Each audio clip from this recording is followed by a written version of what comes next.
오늘은 다윗의 일대기를 따라가며 다윗의 인생에서 가장 어두웠던 가장 깊은 수렁이었던 이 밧세바 스캔들에 대해서 나누고자 합니다. 밧세바라는 사람은요, 원래 다윗의 충직한 장수 중에 한 명이었던 우리아의 아내였던 사람입니다. 다윗은 유부녀였던 밧세바를 성적으로 범했고, 그것으로 인해 하나님께 심각한 처벌을 받게 되는데요. 대체 성군이었던, 또 내일의 기름 부으심의 상징이었던 다윗이 왜 이렇게 추락하게 되었고, 하나님께서는 이 문제에 대해서 어떻게 대하시는지에 대해 말씀을 통해 나눠보고자 합니다. 사무엘하 11장 1절에서 2절을 보면, 그 다음의 봄에 왕들이 출전할 때가 되자 다윗은 요압과 그 부하들과 이스라엘의 온 군대를 내보냈습니다.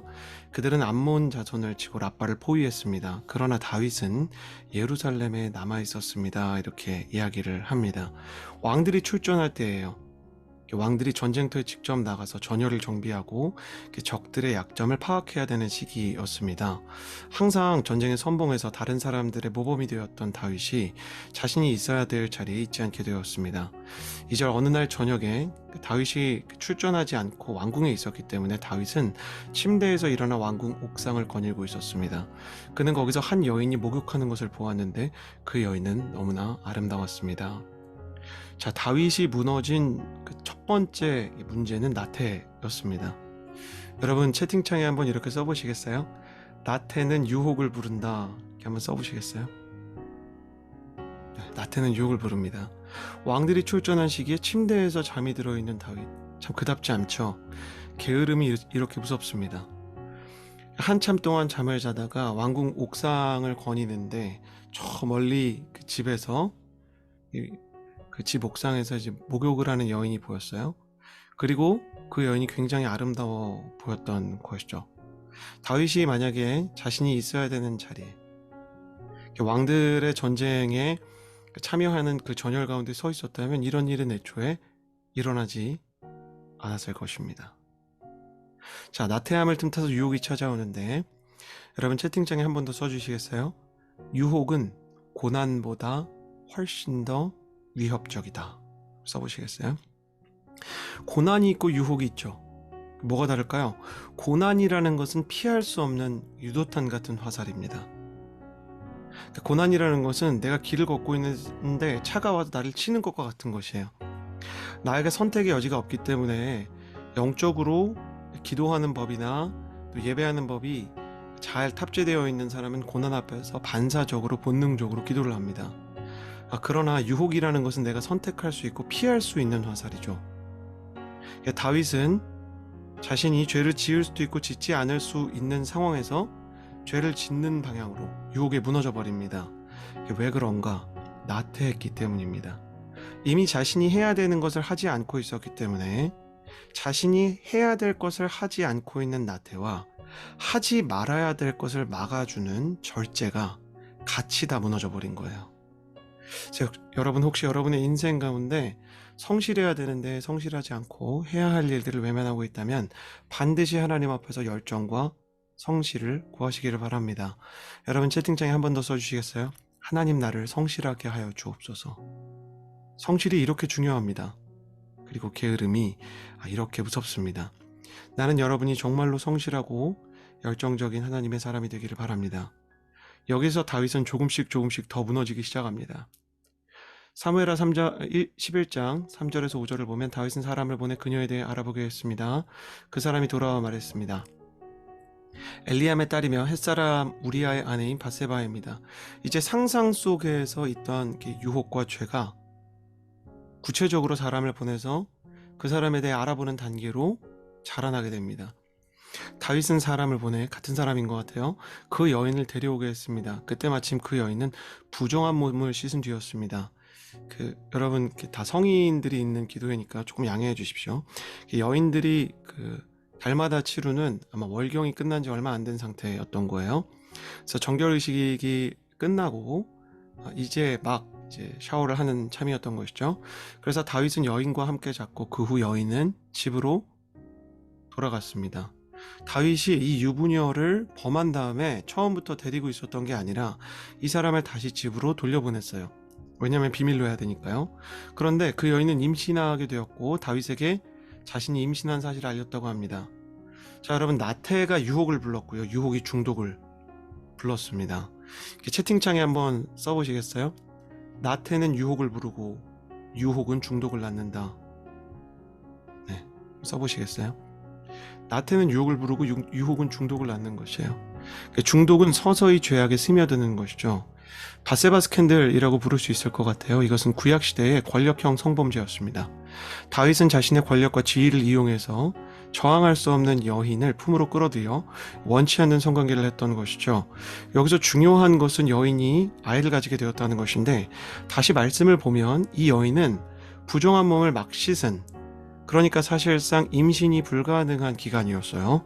근데 다윗이 이 여인을 임신시켰다는 것은 한 번의 성관계, 하루의 범죄가 아니었다는 겁니다. 다윗이 여러 번 이 여인을 취했고, 그리고 이 여자는 원치 않는 권력형 성범죄의 타깃이 되어버린 겁니다. 팀 켈러 목사님은 이렇게 얘기했어요. 죄는 총이나 칼보다는 방사능에 가깝습니다. 이런 말을 했거든요. 팀 켈러 목사님의 글인데, 여러분도 한번 채팅창에 한번 써주시겠어요?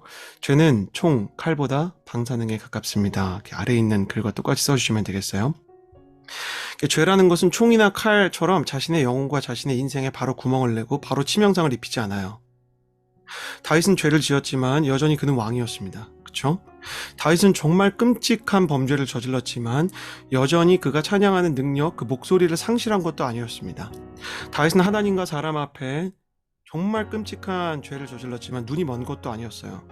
그러나 그는 조금씩 방사능에 중독되는 사람이 되기 시작했고, 그의 영적인 세포들은 해체되기 시작했던 것입니다.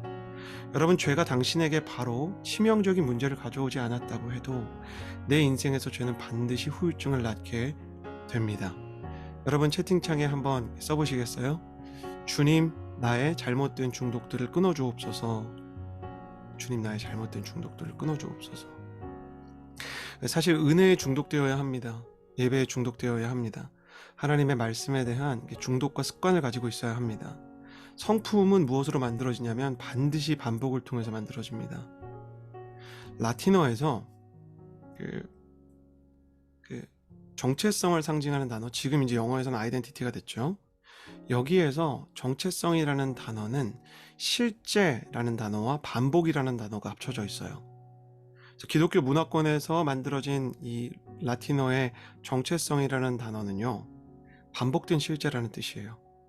내가 잘못된 쾌락에 중독되어 있으면 그게 내 정체성이고, 내가 은혜와 하나님의 말씀에 중독되어 있으면 그것이 나의 정체성이 되는 것입니다. 저는 여러분에게 중독이 아니라 영적으로 좋은 습관들이 있게 되기를 주님의 이름으로 축복합니다.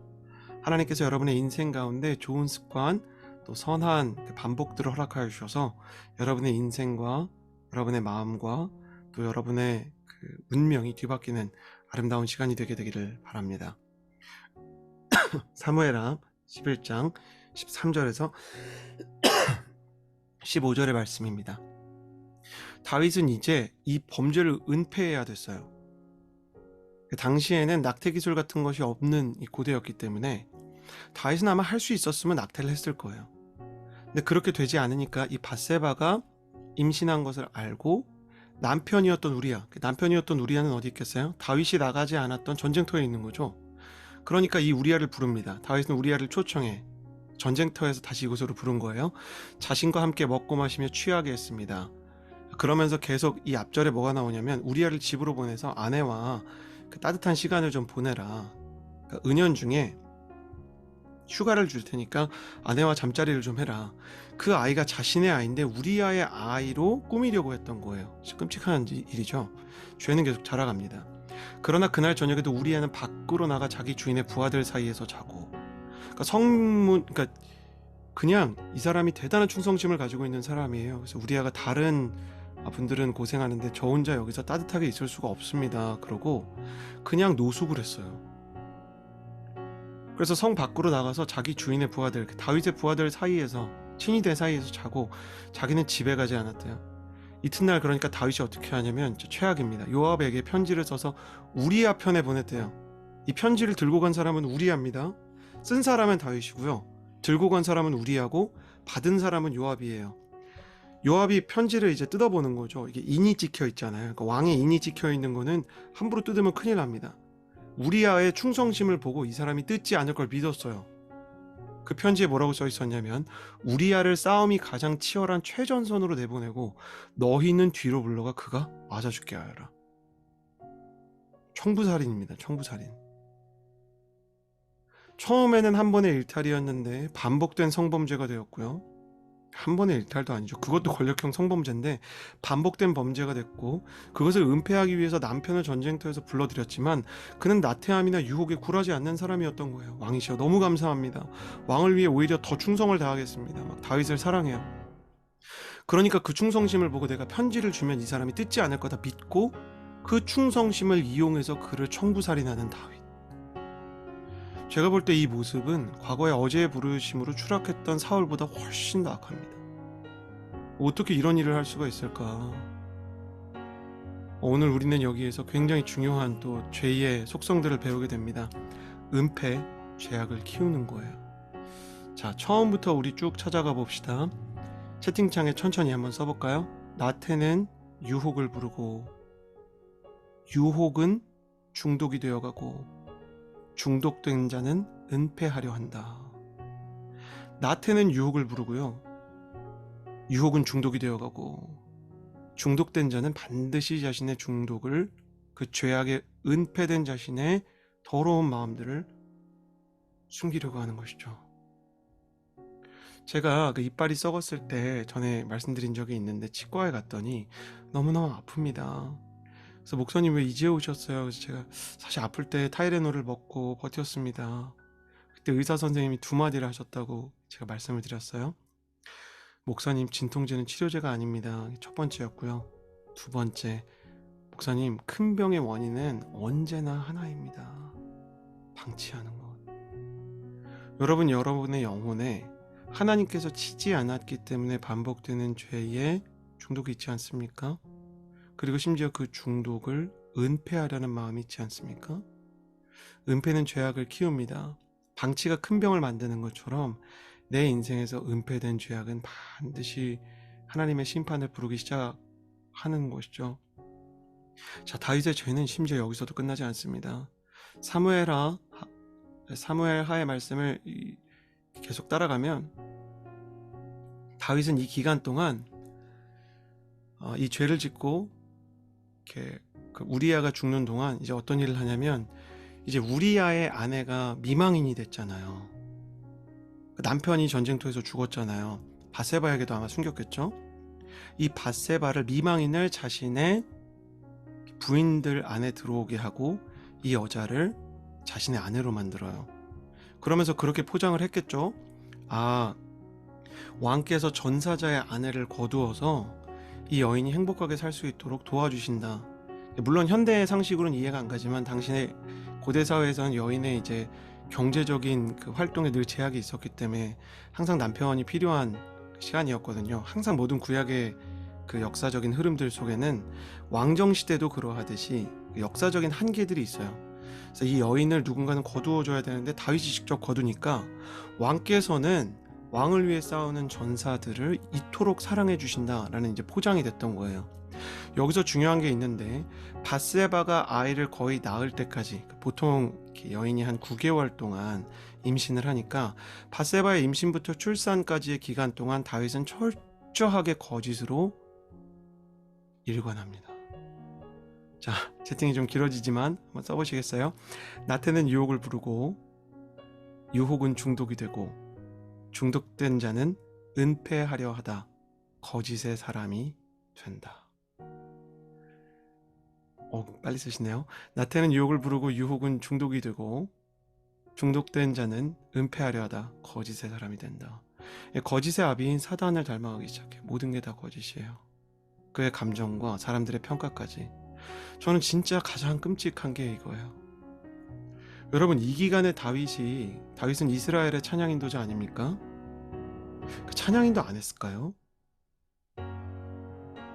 이 사람이 9개월 동안 안식일마다 성전에서 예배하지 않았을까요? 아마 예배의 제일 앞자리에 있지 않았겠어요? 9개월 동안 그가 드린 예배가 무엇이었을까요? 혹시 그 예배에도 어떤 감격이나 위로가 있었을까요? 그랬을 수도 있어요. 그가 위로나 감격을 느꼈을지 모르지만 그게 무슨 위로고 무슨 격려고 무슨 은혜였던 분명한 것은 하나님이 준 것은 아니었습니다. 그가 아무리 노래를 잘해서 많은 사람들에게 영향력을 선하게 끼쳤다 한들 그 사람의 찬양은 실제로는 죽은 것이었어요. 우리는 지금도 이런 것들을 많이 봅니다. 저와 같은 목회자들이 항상 조심해야 되는 것이죠. 목회자들이 일탈해도 설교의 능력이나 사역의 능력이 사라지지 않습니다. 심지어 병 고치는 은사도요. 예언을 하고 환상을 보는 은사도 사라지지 않을 수 있습니다. 네, 조서연님, 징그럽다 진짜. 그죠? 이 말이 딱 맞는 것 같아요. 무의식적으로 치신 것 같은데 너무 징그럽죠?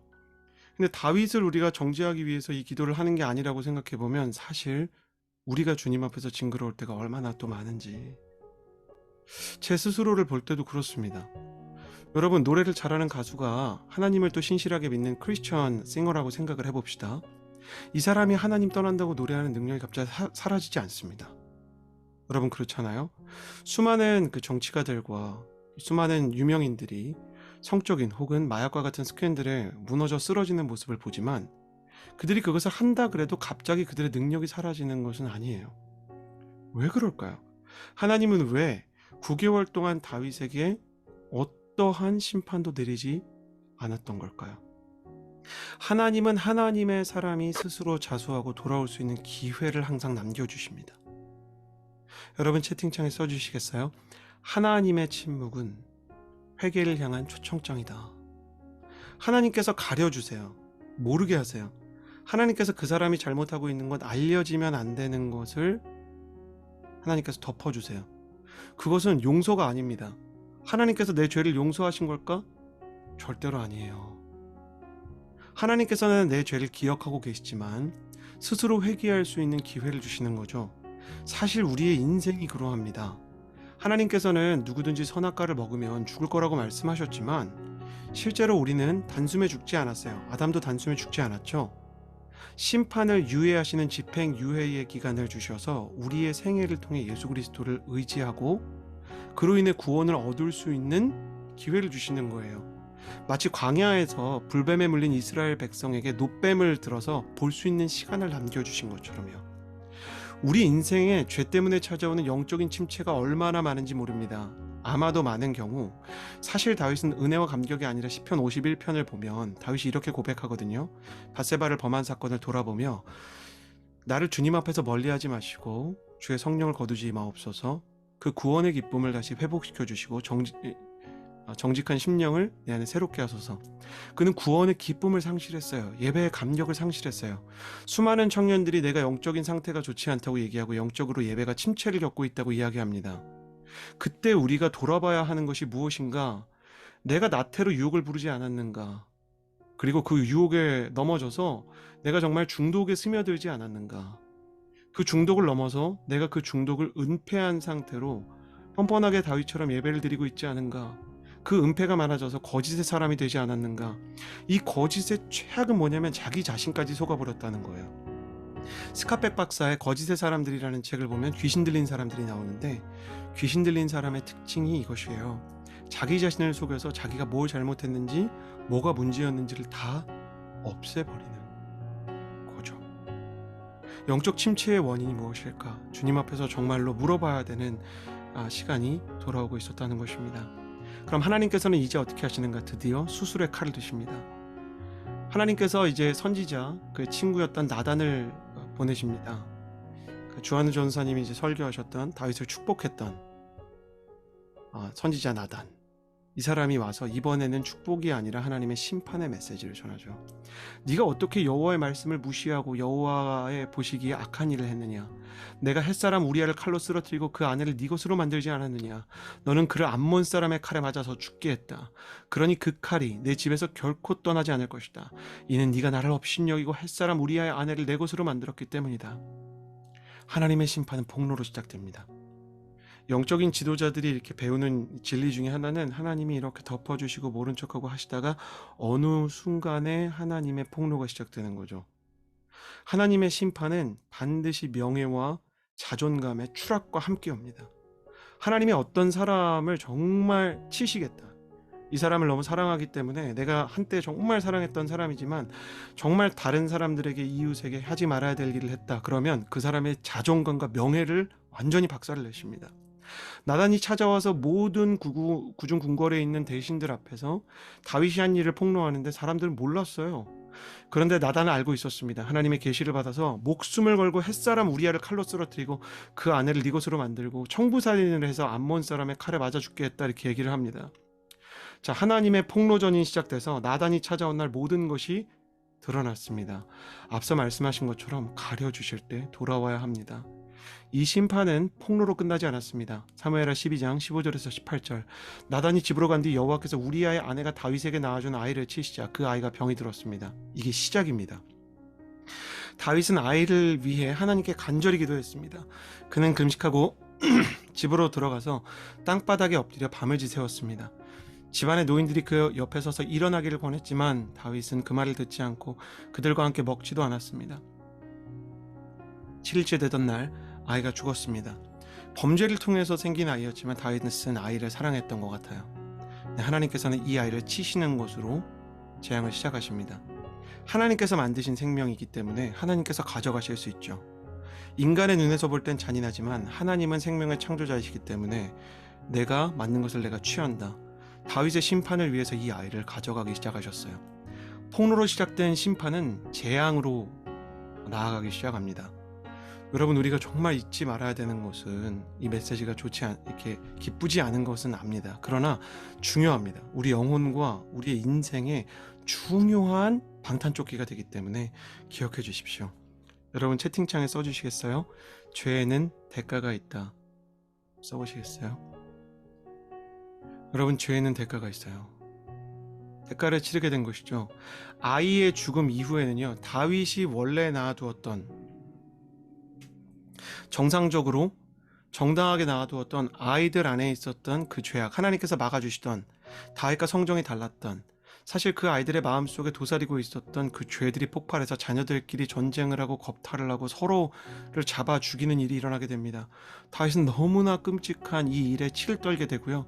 그 중에 가장 뛰어난 아들이었던, 마치 이성계의 아들 이방원과 같이 탁월한 아들이었던 압살롬은 반란을 일으키고 심지어 다윗의 아내들을 겁탈하는, 백주대하의 사람들이 보는 앞에서 다윗의 아내를 겁탈하는 일이 일어나게 됩니다. 심판도 이런 심판이 없어요. 하나님께서 다윗을 왜 안 죽이셨을까?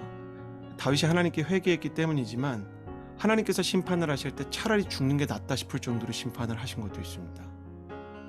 여러분, 하나님을 두려워하지 않는 사람은 복음을 필요로 하지 않습니다. 하나님을 두려워하십시오. 그분은 만왕의 왕이시고 열국의 심판자이십니다. 여러분, 채팅창에 한번 써보시겠어요? 하나님, 내 영혼이 하나님을 두려워하게 해주십시오. 써보시겠어요? 하나님을 두려워하는 마음에 선기능을 하는 마음을 경외라고 얘기하고요. 하나님을 두려워하는 마음에 역기능을 공포라고 얘기하죠. 단순히 신에 대한 공포를 느끼는 사람, 쓰나미를 보고 신의 재앙을 생각하는 사람들은 그저 하나님과의 관계가 먼 채로 공포를 자신의 영혼에 각인할 뿐이지만, 경외라는 것은 하나님을 두려워하면서 동시에 하나님께 가까이 가는 모든 영적인 사람들이 깨닫는 영적 본능입니다. 모든 종교인들, 심지어 타 종교에도 경외라는 기본적인 개념이 있는 것은 초월자의 권능과 의로움에 대한 각인된 공포가 아담으로부터 내려오기 때문입니다. 하나님을 두려워하지 않는 사람들은 이 하나님에 대해 알지 못하기 때문에 복음을 깨닫지 못하고, 주님께서는 반드시 그들에게 대가를 치르게 하십니다. 주님은 폭로와 그리고 재앙 두 가지를 통해서 심판을 주십니다. 우리가 천국에 올라가게 되면 그 천국의 시상대 앞에서 천국이나 지옥으로 나눠질 때 우리가 해결하지 못했던 죄들에 대해서 폭로가 있을 것입니다. 하나님은 살아서가 아니면 죽어서라도 의를 드러내시는 분이십니다. 그래서 우리의 사후세계에 대해서 성경이 이야기하고 있는 첫 번째 모습은 재판정이에요. 여러분, 우리의 인생 가운데 정말 하나님에 대한 두려움이 있어야 하지 않겠습니까? 만약 하나님에 대한 두려움이 없이 하나님을 만홀히 여기고 쉽게 여기고 친밀한 하나님은 알지만 만왕의 왕이신 하나님에 대해 모른다면 우리는 이 밤에 하나님께 돌아가는 법을 배워야 할 것입니다.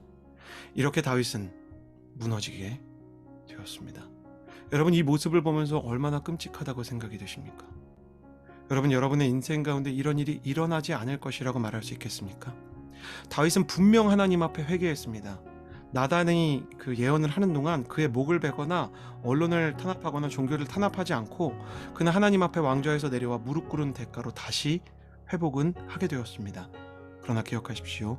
회개를 해도 대가는 있습니다. 회개는 하나님께 돌아오는 것이죠. 그러나 멀리 간 사람은 돌아오는데 그만큼 그 길을 멀게 걸어와야 하는 것이죠. 그렇기 때문에 우리가 만일 하나님을 떠나서 걸어가고 있다면 지금이라도 돌이켜 주님의 품 안에 안기게 해달라고 기도해야 할 것입니다. 오늘 무거운 내용을 나누어 송구한 마음입니다. 그러나 우리 안에 혹시 죄가 있다면 성령님 앞에서 기도하며 하나님, 내가 죄가 있습니다. 영적인 침체가 있습니다. 나를 살려주시고 나의 영혼을 새롭게 하여 주옵소서. 그렇게 기도할 수 있는 하나님의 사람이 되었으면 좋겠습니다. 같이 기도할까요? 여러분, 이 시간에 이렇게 기도합시다. 하나님 아버지, 하나님을 두려워하는 마음을 배우게 해주십시오. 하나님을 경외하는 마음을 배우게 해주셔서 두려움이 찾아오자 바로 하나님께 회개했던 다윗처럼 핑계대지 않고 다른 사람 원망하지 않고 주님께 엎드려 나의 죄를 십자가 앞에 못 박게 해주십시오. 주님, 내가 다시 살기를 원합니다. 사울과 같이 되지 않게 되기를 원합니다. 사울과 같이 주님을 떠나고 주님께 버려진 이로 살기를 원치 않습니다. 주님, 나를 붙잡아 주시고 다시 한번 나를 회복시켜 주옵소서. 우리 그렇게 주님 앞에 간절히 기도하며 나아가는 시간이 되었으면 좋겠습니다.